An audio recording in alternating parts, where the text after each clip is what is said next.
Continuing coverage tonight, 4 men from Jamaica accused of running a lottery scam from Baldwin County. Federal investigators saying they stole hundreds of thousands of dollars from victims all across the country.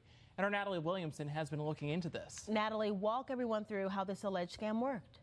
Well, Anise and Cameron, according to federal court documents, the suspects would reach out to elderly people, telling them they won the Publishers Clearinghouse sweepstakes, but they had to pay money to receive those winnings. While some got their money back, others weren't so lucky. Tonight, investigators say 4 men from Jamaica are accused of stealing more than $200,000 from victims all across the country, including right here on the Gulf Coast. The FBI arresting Peter Walcott, Malik Chambers, Romario Nimbard, and Jermaine Smith in Foley. According to this affidavit, the suspects tricked victims into thinking they won a lottery. But to get their winnings, the victims had to pay what the suspects said were taxes. Investigators say the victims then shipped the money through FedEx. Thankfully, the company flagged and intercepted thousands of dollars in cash and checks sent to the suspects.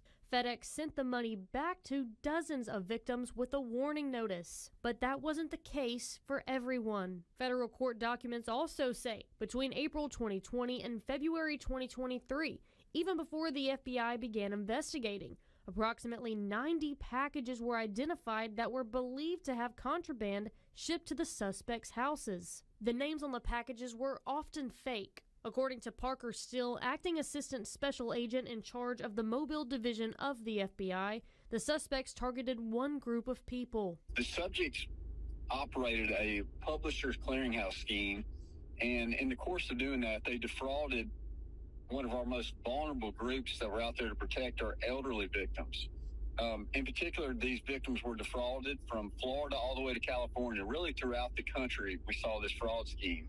Still says over the years, they have seen an increase in these types of scams and want to do everything they can to prevent people from becoming a victim. Georgia Lynn Weaver with the Better Business Bureau of Central and South Alabama says it's crucial to double check where you're sending your money. Older adults, they are really prone to fall for scams, particularly ones related to lottery and sweepstakes scams.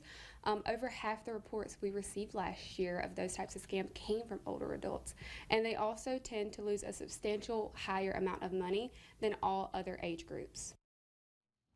The FBI estimates senior citizens lose more than $3 billion to scams every year. The 4 suspects are charged with mail fraud, wire fraud, and conspiracy to commit mail and wire fraud.